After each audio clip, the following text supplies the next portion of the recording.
का दिव्य दृष्टि क्लासेज के यूट्यूब चैनल पर आप सभी प्यारे साथियों को पता है, जैसा कि रीट एग्जाम के सिलेबस में नया एक टॉपिक जोड़ा गया, न्यू एजुकेशन पॉलिसी, नई राष्ट्रीय शिक्षा नीति, जिसकी आज हम बात करेंगे कि राष्ट्रीय जो शिक्षा नीति है वो 2020 आपके बारे में क्या क्या बात लेकर आई है, क्या इससे वास्तव में अपने आने वाली बढ़ती परीक्षाओं के लिए क्वेश्चन बनेंगे। ये टॉपिक वैसे तो रीट स्पेशल में जोड़ा गया, पर फिर भी हर एक एग्जाम के लिए अति इंपॉर्टेंट टॉपिक है, इसलिए आप सभी इस टॉपिक को अच्छे से देखें और इस टॉपिक के बारे में पूरी जानकारी ले लें, क्योंकि यहाँ से आपकी परीक्षा में 1 या 2 सवाल पूछा जाना तय है। क्योंकि ऐसा इंपॉर्टेंट टॉपिक जो अभी करंट का एक मुद्दा बना हुआ, और अभी राजस्थान सरकार भी इसके लिए बड़ा प्रयास कर रही है कि जब जल्द ही इसको नई राष्ट्रीय शिक्षा नीति को लागू करें। इसलिए अपने राज्यपाल ने भी राजस्थान यूनिवर्सिटी में कार्यशाला का आयोजन तक करवाया। तमाम चीज़ें आ जाती हैं, अब देखेंगे ये क्यों खास है, क्या इसमें विशेष बातें बताई गई है, वो पूरी बातें अपन इसके माध्यम से पढ़ने वाले हैं। और नई राष्ट्रीय जो शिक्षा नीति है ये आपके बारे में क्या कहती है। करें शुरुआत इसकी, तो आप सभी इस क्लास को अच्छे से शेयर कर दें, लाइक कर दें, और फिर अपन इसका ढंग से आज आगाज करते हैं। देखो मित्रों, नई जो आपके शिक्षा नीति आई है, न्यू एजुकेशन पॉलिसी, ये कब से कब तक इसका विकास हुआ, ये पूरी बातें अपन पढ़ते हैं। देखो, पहले इसकी अगर बात करें तो सबसे पहले अपने भारत में राजीव गांधी सरकार में आपकी एजुकेशन एक पॉलिसी बनी थी, और एजुकेशन की जो पॉलिसी आपके बनाई गई थी ये बनी थी 1986 में राजीव गांधी सरकार ने भारत की एक शिक्षा नीति बनाई थी। और इस भारत की पहली शिक्षा नीति में कहा गया था कि अब शिक्षा का जो स्तर होगा वो 10+2 और +3 होगा। इसका मतलब ये था कि बच्चे को 10वीं क्लास तक एग्जाम, फिर 2 साल उसके 11th-12th के, और 3 साल उसको ग्रेजुएशन दिए गए थे। कुल मिलाकर जब बच्चा अपने ग्रेजुएशन करता है तब तक वो 10, 2 और 3 वाले इससे गुजरता है। तो ये सबसे पहले थी। फिर ये बात करें कि ये जो आपके 1986 वाली जो थी ना, राजीव गांधी सरकार में जो नई आपने जो शिक्षा नीति आई थी, ये 11 भागों में थी। हो सकता है यहाँ से भी सवाल पूछ ले हो, तो ये भी याद रखना है। फिर अपन बात करेंगे एक राष्ट्रीय शिक्षा नीति आपके मई 2016 में भी लेकर आए उसको। मई जो 2016 में राष्ट्रीय शिक्षा नीति बनी थी वो एक अध्यक्ष की समिति में बनाई गई थी, उसका नाम रखा था TSR सुब्रमण्यम। ये TSR सुब्रमण्यम समिति जो है ये भी अपने भारत में एक नई शिक्षा नीति को लेकर आए थे, और ये नई शिक्षा नीति आपकी जून 2017 की थी, जो ये 2016 में बनी थी। लेकिन सबसे बड़ा सवाल और गजब का चर्चा का विषय जो करंट का मुद्दा बना हुआ, ये आपके नई शिक्षा नीति है जो 2020 की है। हालांकि इस नई शिक्षा नीति को 2024 में केंद्रीय कैबिनेट जो मंत्री होते हैं उनके द्वारा और उन मंत्रालय के द्वारा इसको मंजूरी दी गई। तो केंद्रीय मंत्रिमंडल की मंजूरी जो आपके न्यू एजुकेशन पॉलिसी 2020 वाली है, इसको मंजूरी आपके साल 2024 में मिली। अब सबसे गजब का सवाल आपके यहाँ से बनेगा। क्या सवाल बनेगा कि ये जो आपके लिए सवाल बनेगा ये यहाँ से बन रहा है कि ये जो आपके राष्ट्रीय शिक्षा नीति आई है नवीनतम 2020 वाली, इसको मंजूरी आपके 24 में मिल रही है, ये किसकी समिति की अध्यक्षता में इसका गठन किया गया। तो के कस्तूरी रंजन जो साहब हैं उनकी अध्यक्षता में इस समिति का अपने गठन हुआ है, और उन्होंने ही अपने इस राष्ट्रीय नई जो शिक्षा नीति आई है इस पर पूरा काम किया है। ये आपको ध्यान रखना है, ठीक है। तो ये गजब का सवाल एक यहाँ से आपके बन सकता है कि जो आपकी नई शिक्षा नीति 2020 है इसको लागू करेंगे, 2024 में लागू होगी। ये इसकी मंजूरी भी आ गई अपने 2024 में, केंद्रीय मंत्रिमंडल ने मंजूरी दे दी है। और इस नई शिक्षा नीति को बनाने वाली समिति का अध्यक्ष कौन था, तो ये इसरो के पूर्व चेयरमैन रहे जिनका नाम आ जाता है के कस्तूरी रंजन साहब। इनकी समिति की अध्यक्षता में ये नई शिक्षा नीति जारी की गई। अब नई शिक्षा नीति जो 2020 है प्यारे मित्रों, ये आपसे सवाल ऐसे पूछेगा कि इसके उद्देश्य क्या है, इसके मेन उद्देश्य क्या है, किस ऑब्जेक्ट पर इसको लाया गया। नई शिक्षा नीति जो 2020 है इसका पहला उद्देश्य यह है कि जो अपनी उच्च शिक्षा है, हायर एजुकेशन, उसमें परिवर्तन और सुधार करना। अब देखो, उच्च जो आपकी शिक्षा आती है ना, ये आपकी जो हायर एजुकेशन आती है मेरे प्यारे मित्रों, इस हायर एजुकेशन का मतलब क्या आता है। हायर एजुकेशन का मतलब आता है कि जब आप पीजी करते हो, पीजी का मतलब होता है आपका पोस्ट ग्रेजुएशन। पोस्ट ग्रेजुएशन मतलब आप पोस्ट ग्रेजुएशन का मतलब ऐसे समझ सकते हैं कि अगर कोई विद्यार्थी जैसे एमए करता है, या फिर वो विद्यार्थी साइंस का है एमएससी करता है, या फिर वो व्यक्ति हो सकता है कि अपने कॉमर्स का हो तो वो एमकॉम करता है। ऐसी डिग्रियां जब वो प्राप्त करता है ना, तो आप सभी को पता है कि अभी जो शिक्षा नीति चल रही थी उसमें ये सब डिग्रियां आपके 2 साल की थी। सरकार ये कहना चाह रही है कि नई शिक्षा नीति जो 2020 आई है ना, इसमें एमए, एमएससी और एमकॉम की डिग्री को बढ़ाकर 4 साल करें, क्योंकि ऐसी उच्च शिक्षा जिसके अंतर्गत व्यक्ति को पूरा लाभ मिले और वो व्यक्ति इस तरीके की एजुकेशन प्राप्त करे कि जाने वाले फील्ड में एक अच्छा इनोवेशन करे और बेटर एजुकेशन अपने इस भारत के लोगों को दे सके। इसलिए ये अपने उच्च शिक्षा में बड़ा परिवर्तन और सुधार करेगी, ये इसका पहला उद्देश्य है। फिर सेकंड इसका उद्देश्य है कि भारत की जो साक्षरता दर है इसमें वृद्धि करना। अभी आपको पता होगा कि भारत की साक्षरता दर अपने अभी प्रेजेंट टाइम में कितनी है, ये 73% है। अब 73% आपके भारत में साक्षरता है, फिर भी ये आंकड़ा कम है, क्योंकि आपके भारत की जो जनसंख्या है 2011 की जनगणना के अनुसार वो अपनी आ जाती है 121 करोड़, और उस 121 करोड़ जनसंख्या में से केवल आपकी मात्र 73% जनसंख्या ही साक्षर है, जो पढ़ी लिखी है। उसमें से 27% ऐसा आंकड़ा है जो आपके अनपढ़ की श्रेणी में आता है। भारत सरकार ने ये नीति लागू करने का पहला उद्देश्य तो रखा कि हम उच्च शिक्षा में परिवर्तन और सुधार करेंगे। सेकंड नंबर हमारा ऑब्जेक्ट या उद्देश्य रहेगा कि भारत की जो लिटरेसी रेट है, साक्षरता दर, उसमें वृद्धि हो, ऐसा इसका दूसरा उद्देश्य है। तीसरा इसमें आप देख सकते हैं कि तीसरा इसका उद्देश्य क्या रखा कि देश के जो भी अपने गवर्नमेंट स्कूल है ना, उन गवर्नमेंट स्कूल में जो अपने गर्ल्स और बॉयज स्टूडेंट पढ़ते हैं, उन गर्ल्स और बॉयज स्टूडेंट के नामांकन में वृद्धि की जाएगी। अब आप कहोगे कि नामांकन में कैसे वृद्धि होगी, मैं आपको एक अच्छे से उदाहरण से इसको समझा दूंगा। जैसे कि कोई एक आपका गवर्नमेंट स्कूल आता है, अब आपको पता है कि यार गवर्नमेंट स्कूल में कितना खर्चा सरकार कर रही है, लेकिन उस गवर्नमेंट स्कूल में बच्चे कम पढ़ने जाते हैं। बच्चे कम क्यों पढ़ रहे हैं? क्या वास्तव में उस गवर्नमेंट स्कूल की ऐसी फैसिलिटी अवेलेबल नहीं है? क्या वास्तव में उन अध्यापकों का ऐसा लेवल नहीं है जो उनके बच्चों तक वो ज्ञान नहीं दे पा रहे हो?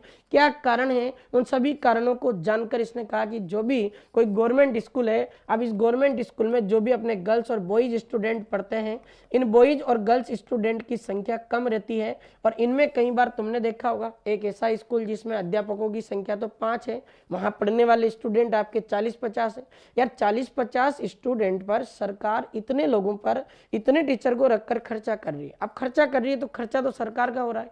अब इसमें नुकसान किसका है? गवर्नमेंट का है। आपका नुकसान हो रहा है, आपका पैसा बिगड़ रहा है, जनता का पैसा बिगड़ रहा है, जनता को पूरी शिक्षा नहीं मिल पा रही है। इसलिए जो अपने गवर्नमेंट स्कूल है उसमें पढ़ने वाले जो भी बच्चे होंगे उनके नामांकन में वृद्धि की जाएगी। ये 3 उद्देश्य क्या क्या है?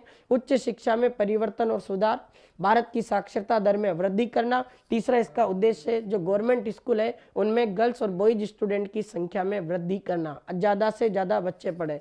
तुमने देखा होगा आज अपने सीबीएसई मोड में बच्चे पढ़ते हैं, प्राइवेट स्कूल वाले गजब की फीस उनसे वसूलते हैं, और गरीब व्यक्ति जो होता है, अभिभावक, अपने बच्चों को अच्छे प्राइवेट इंस्टीट्यूट में नहीं पढ़ा पाता, इतने पैसे उसके पास नहीं होते हैं।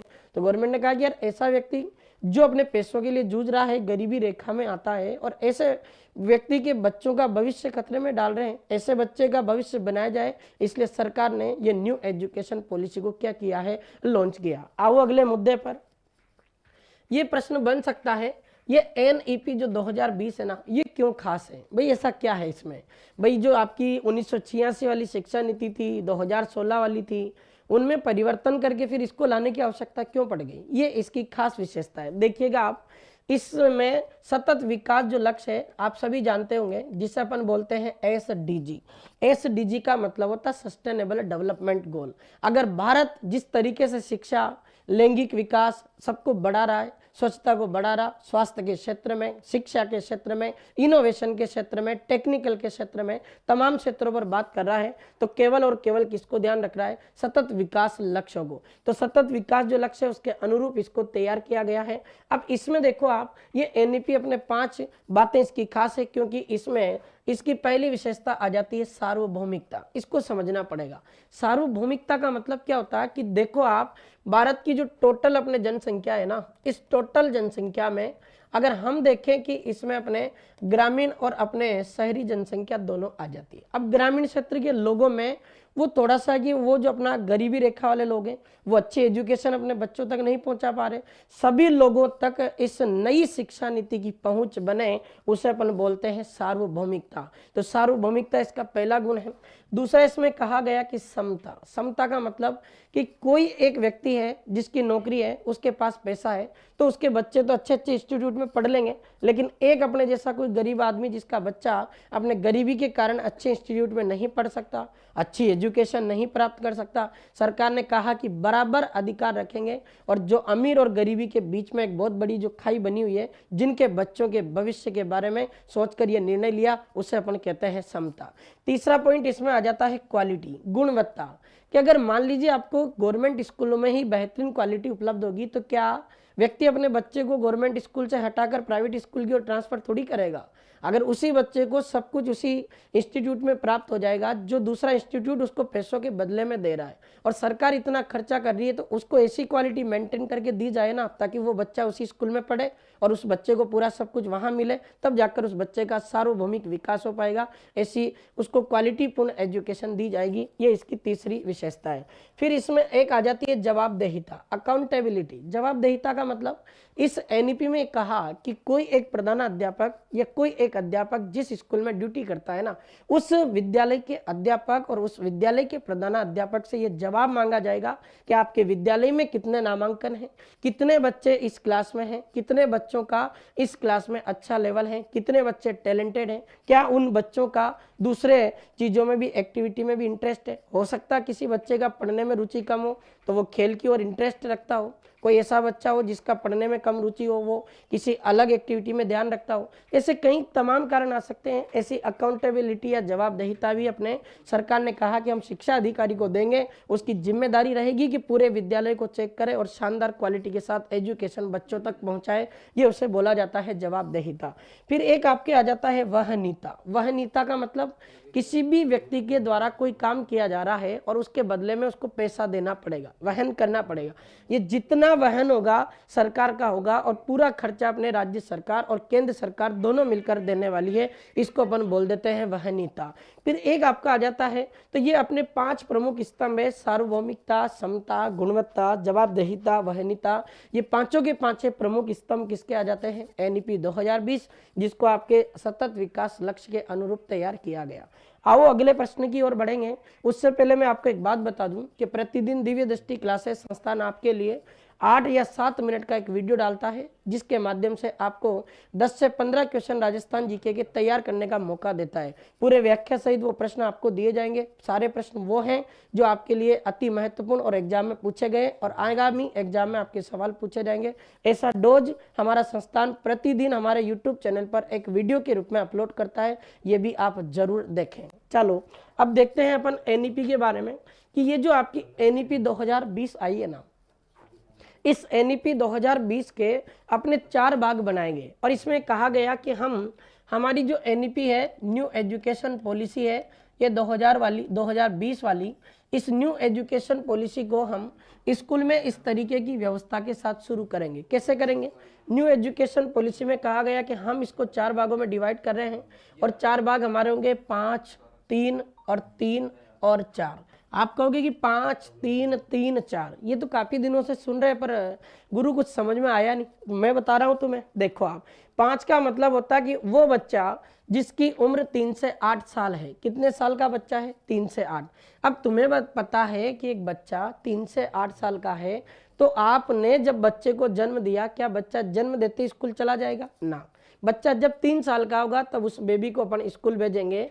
सरकार ने कहा इस न्यू एजुकेशन पॉलिसी में कि बच्चा 3 साल का रहता है ना, तब उस बच्चे को स्कूल में भेजकर उस पर दबाव ना बनाए, उसका मेंटल इश्यू ना बनाए। इसलिए उसको एक काम करो कि 2 साल तक उसको आंगनबाड़ी के अंदर आप रखो, ताकि बच्चा वहां देखे, सोसाइटी को देखे, अपने व्यवहार में परिवर्तन लाए, अपना मनोवैज्ञानिक गुण उत्पन्न करे। इसलिए उस बच्चे के लिए कहा गया कि कक्षा 1 और 2 जो है आपके ये भी होनी चाहिए। और इसी के साथ आपको 1, 2, 3 सालों तक उस बच्चे को कहाँ रखना चाहिए? आपको आंगनबाड़ी। अब 3 साल का बच्चा और 3 साल आंगनबाड़ी में एजुकेशन प्राप्त करेगा, 6 साल, और 2 साल उसके पास बचेंगे, उसमें फर्स्ट और सेकंड 2 क्लासें वो प्राप्त कर लेगा। यानी 5 का मतलब है कि 2 तो आपकी कक्षाएं फर्स्ट सेकंड और 3 साल उसके आंगनबाड़ी के, ये आपके 5 में डिवाइड किया गया। फिर आ जाता है अपने 3 नंबर का कॉन्सेप्ट। क्या कहता है?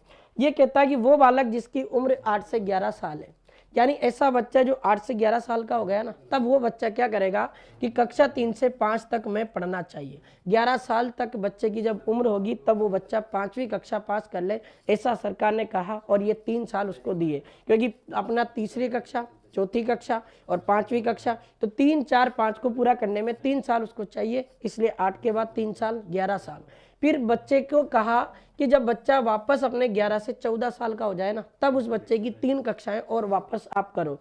11 साल का है तब कक्षा 6 में आ गया बच्चा, 12 का है तब किस में आ जाएगा, 7 में, और जब वो 13-14 साल तक पहुंचेगा तब वो कक्षा 8 को पूरा कर लेगा। तो कक्षा 6 से 8 तक जो है ये अपनी होनी चाहिए 11 से 14 साल के बीच में।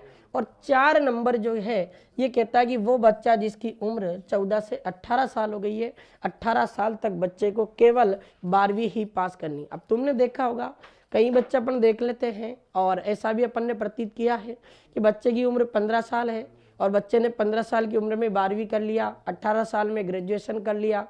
अब बच्चे का मानसिक विकास तो हो ही नहीं पाया, ना बच्चे ने समाज देखा, ना बच्चे ने अपनेपन का व्यवहार देखा, ना बच्चे ने आंगनबाड़ी स्कूल की व्यवस्था देखी। वो तमाम जो चीज़ें हैं वो अपने निराकार हो गई। इसलिए सरकार ने कहा कि 18 साल तक बच्चे को केवल अपने 12वीं पास करनी पड़ेगी। अब आगे बात आपको समझ में नहीं आई तो एक बार और समझा दूंगा। केंद्र और राज्य सरकार द्वारा जो अपने एजुकेशन है, इस एजुकेशन में इन्वेस्ट करने की बोला है।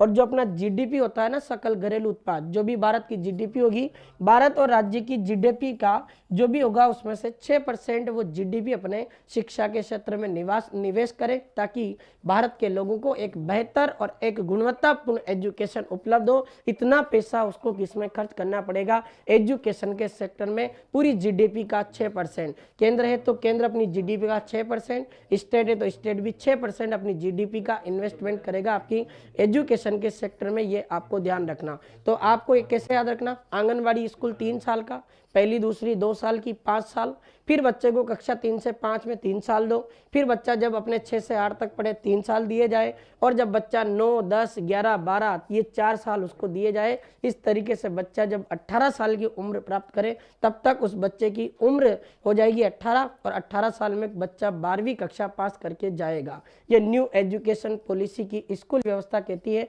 जो अति इम्पोर्टेंट है आपके लिए। और केंद्र और राज्य की जीडीपी का एजुकेशन सेक्टर में 6% इन्वेस्ट किया जाएगा। और देखो आप, एक अपने सरकार ने कहा इसी में कि हम एक NETFE प्रोजेक्ट शुरू करेंगे। इस NETFE जो है अपना, इसका मतलब क्या होता है? इसका मतलब होता है कि नेशनल एजुकेशनल टेक्नोलॉजी फोरम। इसका मतलब यह होता है मेरे प्यारे मित्रों कि राष्ट्रीय शैक्षिक तकनीक जो मंच है, ऐसा मंच बनाया जाएगा जहां से पूरे भारत के लोगों को साक्षर बनाने के साथ साथ उनको टेक्निक यानी टेक्निक की भी उनको व्यवस्था करेंगे और तकनीकी के क्षेत्र में भी उसको जाकर विकसित करेंगे। इसलिए भारत सरकार एक अपने संस्थान की स्थापना करेगी, उसका नाम रखेगी NETF यानी नेशनल एजुकेशनल टेक्नोलॉजी फोरम। याद रखना।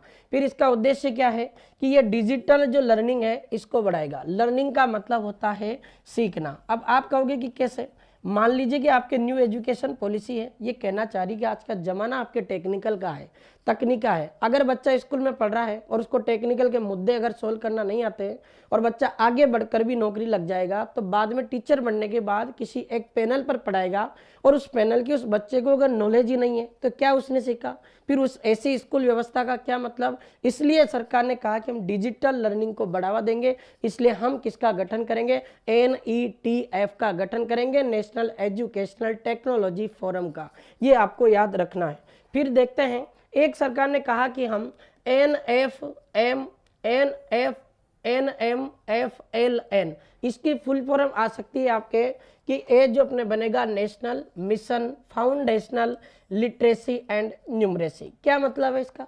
इसका मतलब है मेरे प्यारे मित्रों के ऐसा भारत सरकार ऐसा एक एजुकेशन के क्षेत्र का एक संस्थान के माध्यम से मिशन चलाएगी, जिसमें अपने भारत की साक्षरता दर में वृद्धि की जाएगी और साथ ही जो सरकारी स्कूल है उनमें नामांकन को बढ़ावा दिया जाएगा। इसलिए अपने भारत सरकार द्वारा एक संस्थान स्थापित किया जाएगा, उसका नाम रखा गया NMFLN, national mission foundation literacy and numeracy. Literacy यानी साक्षरता और न्यूमेरेसी यानी आपके हो जाएगा नामांकन।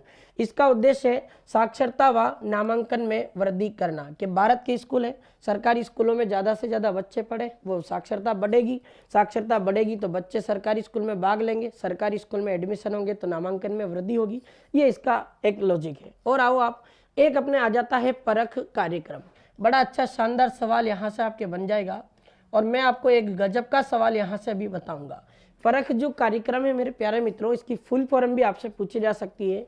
यहाँ पी का मतलब हो जाता है आपके परफॉर्मेंस, के बच्चा किस प्रकार से अपना विकास कर पा रहा है, क्या वो सीख रहा है, परफॉर्मेंस। ए का मतलब हो जाता है आपके असिस्टेंट, या री का मतलब हो जाता है आपके र का मतलब, आर का मतलब हो जाएगा रिव्यूज, फिर ए का मतलब आपके होगा एनालिसिस ऑफ, के का मतलब हो जाएगा नॉलेज, और यहाँ एच का मतलब होगा होलिस्टिक डेवलपमेंट। क्या कहना चाह रहा है, ऐसा बच्चा जिसकी परफॉर्मेंस ऐसी आए कि बच्चा किसी भी चीज़ को रिव्यू कर सके, उसका एनालिसिस कर सके और अपने ज्ञान का एक अच्छे तरीके से विकास कर सके, इसलिए कार्यक्रम चलाया कौन सा, परख। अब देखो यहाँ हम अगर इस परख कार्यक्रम की बात करें तो ये राजस्थान में कहाँ से प्रारंभ हुआ है, तो मेरे प्यारे मित्रों ध्यान रखिएगा, राजस्थान के जो अभी अपने प्राथमिक और माध्यमिक शिक्षा जो विभाग है उसके जो मंत्री हैं उनका नाम आ जाता है मदन दिलावर।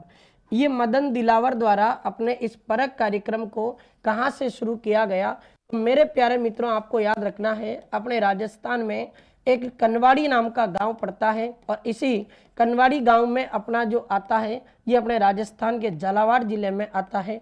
यहीं से राजस्थान के शिक्षा मंत्री मदन दिलावर ने अपना परख कार्यक्रम शुरू किया। परख की फुल फॉर्म आपसे पूछी जा सकती है, performance assessment reviews and analysis of knowledge for holistic development, याद रखिएगा। फिर पूछे कि ये जो अपना परख है इसका मतलब है कि बच्चे को पाली, प्राकृतक, प्राकृत या फारसी भाषा के लिए राष्ट्रीय संस्थानों की स्थापना करना। इसका मतलब आपको पता है कि आज जो बच्चा है उसे अपनी मातृभाषा का कोई ज्ञान नहीं रहता है। सरकार ने कहा कि बच्चा जो है ना वो अपनी पहली जो कक्षाएं हैं जैसे आंगनबाड़ी की है, फर्स्ट सेकंड क्लास हैं, वो उस बच्चे को वहाँ उसकी स्थानीय लैंग्वेज में या मातृभाषा में अपने क्या दी जाए, उसको शिक्षा दी जाए ताकि उसकी मातृभाषा का विकास भी वो बच्चा कर पाए। तो प्राकृत, पाली और फारसी भाषा के लिए राष्ट्रीय संस्थानों की स्थापना होगी। ये किसके अंतर्गत होगी, तो परख कार्यक्रम के अंतर्गत होगी। आगे आओ अगला सवाल देखेंगे, उससे पहले आप प्यारे साथियों आपके लिए दिव्य दृष्टि क्लासेज 25, 26 और 27 दिसंबर को एक शानदार ऑफर लेकर आ रही है, जिसमें जो भी कोई कोर्स आप खरीदना चाहते हैं उस कोर्स पर भारी छूट आपको दी गई है। और अगर आपका कोई भी कोर्स लाइव है तो लाइव कोर्स आपको ये कोर्स मात्र 499 में मिलेगा। और अगर आप प्यारे मित्रों इस कोर्स को रिकॉर्डेड के रूप में खरीदना चाहते हो तो रिकॉर्डेड कोर्स आपके लिए मात्र ये मिलेगा आपके 299 में। और अगर आपको किसी भी टेस्ट सीरीज को परचेज करना है तो ये टेस्ट सीरीज आप मात्र दिव्य दृष्टि पर 199 रुपये में उपलब्ध कर सकते हैं ऑनलाइन। तो ये अपना एक बारी छूट रहेगी और ये 3 दिन तक रहने वाली है, 25, 26 और 27 दिसंबर को। इन 3 दिनों में ये छूट रहेगी और इन 3 दिनों में आप हमारे ऑफर का फ़ायदा उठाकर अपनी तैयारी में 4 चांद लगा सकते हैं। ये तमाम बैच हमने लॉन्च किए हैं, चतुर्थ श्रेणी कर्मचारी वाहन चालक संगम बैच, ग्राम विकास अधिकारी का पंचायत बैच है, राजस्थान पुलिस वर्दी बैच, जेल प्रहरी जेलर बैच और पटवार रक्षक बैच, पशुधन सहायक कामधेनु बैच, शिक्षक ग्रेड 2 भविष्य बैच और दिल्ली पुलिस सिंगम बैच। इन सभी बैच के बारे में आप जानकारी ले सकते हैं और आज ही हमारा प्ले स्टोर से दिव्य दृष्टि का ऐप डाउनलोड करें, यहाँ से पूरी जानकारी लें और इन 3 दिनों में इस ऑफर का आप फायदा उठाएं। तो प्यारे मित्रों आपके सामने ये मैंने रखी है NEP 2020। इसके कुछ इंपॉर्टेंट पॉइंट जो देखो, एक तो इसमें ये कहा कि हम 12वीं बोर्ड और जो 10वीं बोर्ड है इसको खत्म करेंगे। अब ये दोनों बोर्ड हुआ करती थी, खत्म करेगी सरकार, ये भी NEP में कहा गया। फिर इसने कहा गवर्नमेंट ने कि जो ये न्यू एजुकेशन पॉलिसी है ना, इसमें अपने कोई पहले एक डिग्री हुआ करती थी एमफिल की, इस एमफिल को बंद होगा और कॉलेज की डिग्री जो आपके 4 साल की हो जाएगी। 3 साल आप ग्रेजुएशन में दिया करते थे, अब 4 साल आपको देने पड़ेंगे, ये कहा। फिर कक्षा 1 से 5 तक आपको मातृभाषा में एजुकेशन मिलेगी और 9 से 12 तक आपके सेमेस्टर लागू होंगे। पहले एक ही एग्जाम हुआ करता था, अर्धवार्षिक वार्षिक वाला सिस्टम था। अब सरकार ने कहा कि एक साल में एक क्लास को पास करने के लिए आपको 2 सेमेस्टर से गुजरना पड़ेगा और ये सेमेस्टर व्यवस्था आपके लागू होगी कक्षा 9 से 12वीं तक। उच्च शिक्षा की डिग्री अब 4 साल की कर दी है। अगर कोई स्टूडेंट एमए, एमकॉम, एमएससी करना चाहता है तो 2 साल की बजाय ये डिग्री अब कितने में होगी, 4 साल में। फिर पीजी वाले छात्र, पोस्ट ग्रेजुएशन वाले जो छात्र हैं वो सीधे ही पीएचडी कर सकते हैं। अब पहले क्या होता कि पीएचडी करने के लिए उसको कहीं अपने दूसरे एग्जाम देने पड़ते थे, फिर वो पीएचडी कर पाता था। ऐसे में सरकार ने कहा कि जिसने पोस्ट ग्रेजुएशन 4 साल का कर रखा है उसे अपन डायरेक्ट पीएचडी करवा देंगे। ये आपके लिए इंपॉर्टेंट और जोरदार फैक्ट मैंने बताए हैं। तो आज के लिए शुक्रिया आपका बहुत।